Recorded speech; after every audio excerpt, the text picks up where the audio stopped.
we have another voicemail here that let's just listen in real quick. So I have a ton of stories about stimulants. I was a meth addict for 15 years. So 15 I have 14 years. felonies. That's older than some of y'all. That's longer than some of y'all watching this have been alive, I guarantee it.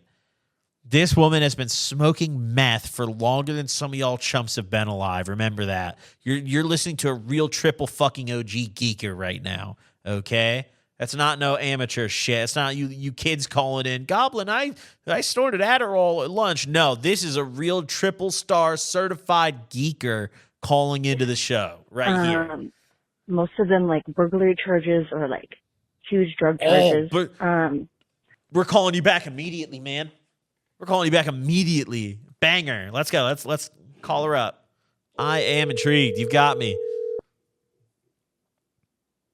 Says she's sober now. I didn't play that part, but that's great news. 15 years. That's a long time of addiction, dude. It's a long... Hello? Hey, you're on the Gobcast. You mind being recorded? No shit. No.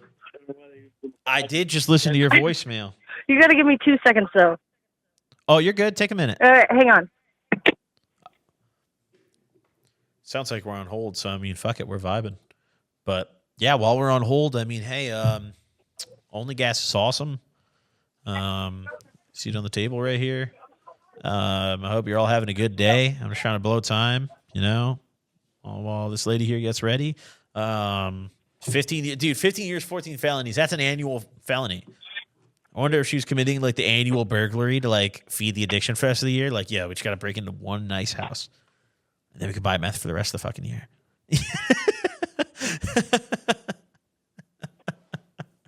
Just one good house.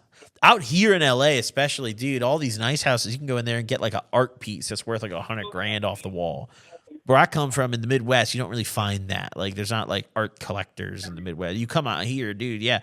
There's like Airbnbs that have like $20,000 paintings on the wall, and they're begging for you to take them. They're like, please take it. Airbnb will charge your card.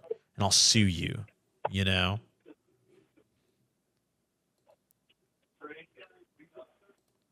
Okay. Hello?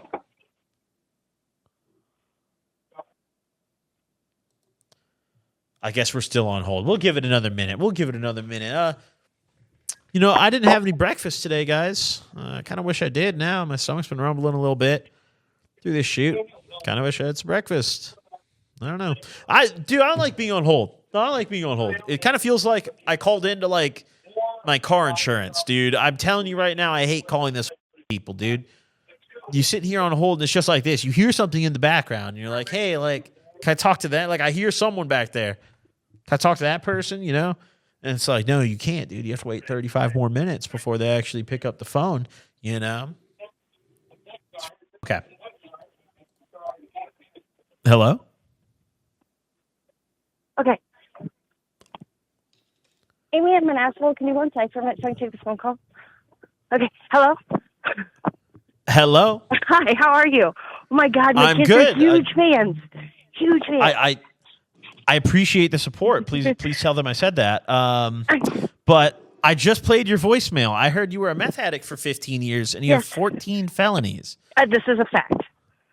I'm very intrigued by this. I want to hear about this. So what is meth addiction for 15 years like? Like, what does that look like? Crippling. Okay. I mean, I literally lost everything I owned. The DHS took my kids away at one point. Oh, shit. My 20-year marriage is ruined. I'm getting divorced. It's crippling. How recently did you get sober? I've been sober for a little over 2 years. Oh, nice. That's a long time. Yeah. Shit. Yeah. So I like, your videos are always playing in my kids' rooms, and I can always hear all the shit you're talking about. And I just find you to be, you're amazing. Like, you're at least being honest on all the things that people don't want to talk about, the ugly truth of, like, the reality of what things really are. And well, thank you. I really appreciate that. And I think it's amazing. It's like the things you talk about. And I really think that what you're doing is, my kids know not to use drugs because I mean, they know, when they had to watch their mom, fall apart. So, yeah. But yeah, I'm just glad people are talking about it, So Yep. Needs to be more people talking about it. maybe if more people talked about it, there'd be less of it, And That's right. And so, so I used to, I'd get high, and we'd commit burglaries, and terrible shit, to do terrible. Was there shit. like a certain burglary that sticks out in your mind as like the most significant one? The last one I ever committed. Okay, tell me about it. So I was dating this really dumb boy, and he used to like to go break into buildings, and I don't know, he would like car hop, or he'd break into parking garages, that were like locked and secured because people wouldn't lock their car in them. And so one night he calls me after I get off work, and he's like, "Hey, come get me. I'm da da da da da." And I was like, "Okay." So I go over there, and he's like breaking into the salon, and I was like, "Oh, I don't think we should be doing this, But I was high, and whatever. I didn't leave. I didn't stop him, and I didn't tell on it. I mean, I didn't do anything to stop him. But so I stayed in the back room. But he went in where the register was. I mean, he stole the money out of it, and then, it's just like, which is horrible because it's like a family-owned business. It was just starting out, and like what we did was just not right. Yeah, at they all. need that money. I know.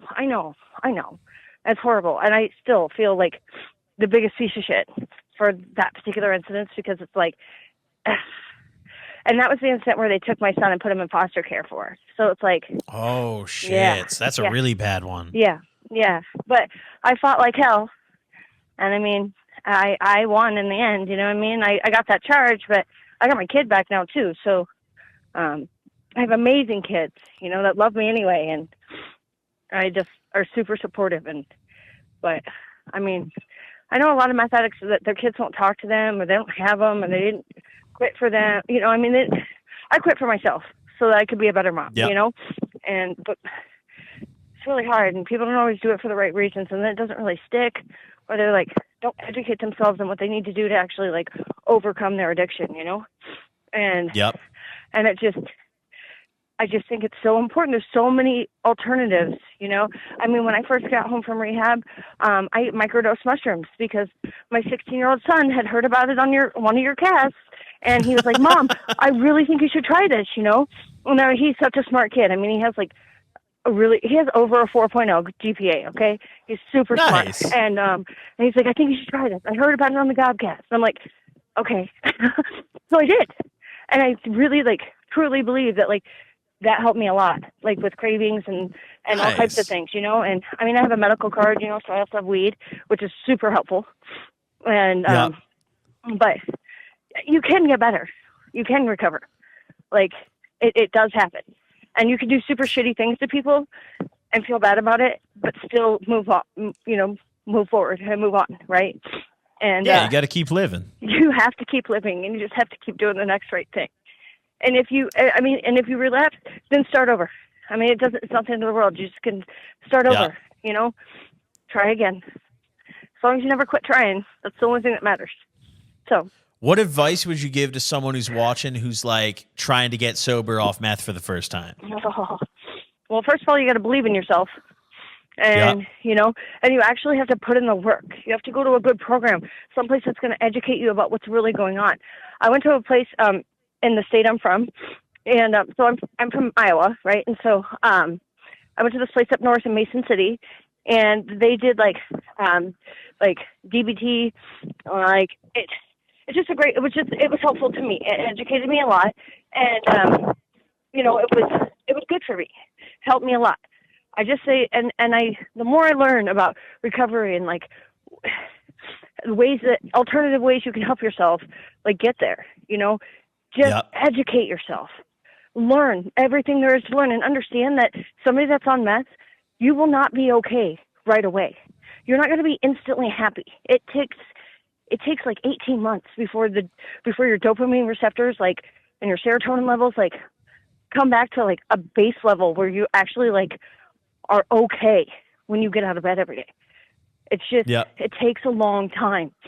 But if you just put the time in, put the effort in, you won't regret it. You'll come back and you'll be okay. So Yeah, it's worth it. It's worth the work for it is. surely. It really, really, really is. It really, really is. It really is, and it's never too late. You're never too gone. It's you know, it's never too late. So that's what I'd say. Well, I appreciate that input a lot. I think a lot of people are gonna benefit from hearing this one. You know, I think you have a pretty great story, and I really appreciate your time calling in. Okay, can I say one more thing? Shout out to Dusty and Dalton. I love you guys. Oh my God, I can't believe you called me. I'm gonna be the coolest mom ever. Okay, thank you. I think you're amazing. Tell them I appreciate the support. Please pass it along. I no, I will. They're gonna hear it. They're gonna watch it. They're gonna know. So wonderful. I'm glad. Thank you so much for calling me. You just made my whole day. Thank you so much for calling in. I appreciate it, and congrats on your sobriety. I hope you keep it up. Yeah, all the way. Thank you so much. Yeah, appreciate you. Have a good one. Yeah, you too. Bye. Bye. That was a very great call. I think that was a really good way to wrap the episode up right there. Some really good advice from an OG viewer. That is, we have 2 generations of that family watching the Gobcast, okay? We have mom and the kids. And that's some important advice that she gave at the end there. Because that's, for a lot of you guys that are young and doing drugs, I mean, she has 15 years of addiction under her belt.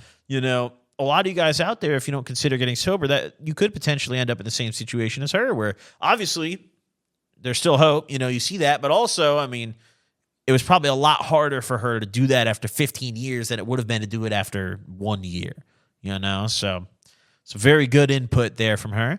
And a very great episode, I think we got today. An absolute banger, if I may say so myself.